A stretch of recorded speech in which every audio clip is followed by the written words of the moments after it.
साल 2024 में लोहड़ी 14 जनवरी 2024 रविवार के दिन मनाई जाएगी। लोहड़ी को मकर संक्रांति से एक दिन पहले मनाया जाता है।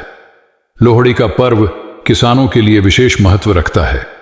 खेतों की अच्छी फसल के लिए लोग लोहड़ी की अग्नि में मूंगफली, पॉपकॉर्न, रेवड़ियां डालकर अग्नि और सूर्यदेव का आभार प्रकट करते हैं। यह त्योहार मकर संक्रांति से एक दिन पहले मनाया जाता है।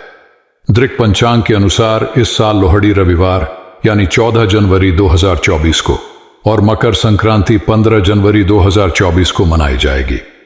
लोहड़ी, जिसे लोहड़ी या लाल लोई के नाम से भी जाना जाता है, अग्नि देवता से प्रार्थना करने और परिवार और प्रियजनों के लिए आशीर्वाद मांगने का समय है।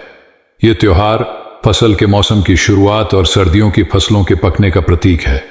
यह त्योहार गर्म सर्दियों के आगमन का भी जश्न मनाता है, क्योंकि लोहड़ी के बाद दिन बड़े हो जाते हैं और रातें छोटी हो जाती हैं। घरों और आवासीय परिसरों के बाहर लकड़ी और गाय के गोबर से बना अलाव जलाया जाता है। लोग प्रार्थना करते हैं और अलाव के चारों ओर परिक्रमा करते हैं।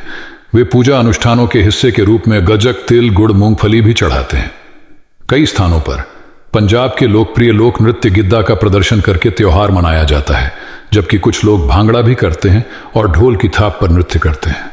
लोहड़ी के त्योहार को दुल्ला भट्टी से जोड़ा जाता है। लोहड़ी के कई गीतों में भी इनके नाम का जिक्र होता है। एक अन्य कथा के अनुसार मकर संक्रांति के दिन कंस ने श्री कृष्ण को मारने के लिए लोहिता नामक राक्षसी को गोकुल भेजा था, जिसे श्री कृष्ण ने खेल खेल में ही मार डाला था। उसी घटना के फलस्वरूप लोहड़ी पर्व मनाया जाता है। इस दिन परिवार के सभी लोग अग्निदेव की पूजा करते हैं और परिक्रमा लगाते हैं। अग्नि में तिल, रेवड़ी, गुड़ आदि अर्पित करके प्रसाद के रूप में बांटा जाता है। इस तरह लोहड़ी का पर्व विशेष रूप से मनाया जाता है। दोस्तों, प्लीज लाइक कर दीजिए। यह त्योहार पंजाब, दिल्ली, हरियाणा और उत्तर प्रदेश में रहने वाले पंजाबी हिंदुओं द्वारा जनवरी महीने में मकर संक्रांति से ठीक एक दिन पहले मनाया जाता है। कुछ लोगों के अनुसार इस त्योहार का मूल नाम तिल रेवड़ी था, जो बदलते बदलते तिलोहाड़ी, तिलोहड़ी और फिर लोहड़ी बन गया। इस साल लोहड़ी 14 जनवरी को मनाई जाएगी। दोस्तों, पौराणिक कथा को भी जान लेते हैं। दुल्ला भट्टी की कहानी पंजाब की एक लोकप्रिय पौराणिक कथा है। यह कहानी एक वीर और दयालु योद्धा की है, जिसने कई गरीब और शोषित लोगों की मदद की। दुल्ला भट्टी का जन्म 16वीं शताब्दी में पंजाब के एक छोटे से गांव में हुआ था। उनके पिता एक किसान थे और उनकी मां एक गरीब और अनाथ लड़की थी। दुल्ला भट्टी बचपन से ही साहसी और दयालु थे। वे हमेशा गरीब और शोषित लोगों की मदद के लिए आगे आते थे। एक बार एक अमीर राजा ने एक प्रतियोगिता आयोजित की। इसमें भाग लेने वाले सभी लड़कियों को एक चुनौती दी गई। उन्हें एक तीर से एक फल को मारना था। अगर कोई लड़की चुनौती जीत जाती तो वह राजकुमार से शादी करेगी। दोस्तों, चैनल को सब्सक्राइब करना बिल्कुल भी ना भूले। बस आपसे यही रिक्वेस्ट है। इस प्रतियोगिता में कई अमीर लड़कियां भाग ले रही थीं, लेकिन एक गरीब लड़की सुंदरी भी इस प्रतियोगिता में भाग लेना चाहती थी, लेकिन उसके पिता ने उसे मना कर दिया, क्योंकि वह जानता था कि सुंदरी इस प्रतियोगिता में जीत नहीं सकती। सुंदरी बहुत निराश हो गई, लेकिन दुल्ला भट्टी ने उसे मदद करने का फैसला किया।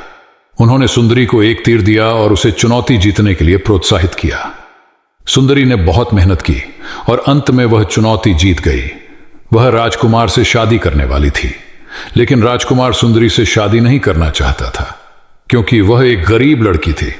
राजकुमार ने सुंदरी को जंगल में छोड़ दिया, लेकिन दुल्ला भट्टी ने सुंदरी को बचाया। उन्होंने सुंदरी को अपने घर ले जाया और उसकी शादी एक अच्छे आदमी से कर दी। दुल्ला भट्टी ने कई अन्य गरीब और शोषित लोगों की भी मदद की। उन्होंने कई लोगों को गुलामी से मुक्त कराया और उन्हें न्याय दिलाया।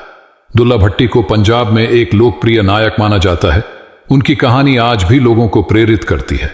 दुल्ला भट्टी की कहानी से हमें यह सीख मिलती है कि हमें हमेशा गरीब और शोषित लोगों की मदद करनी चाहिए। हमें उनके साथ न्याय करना चाहिए।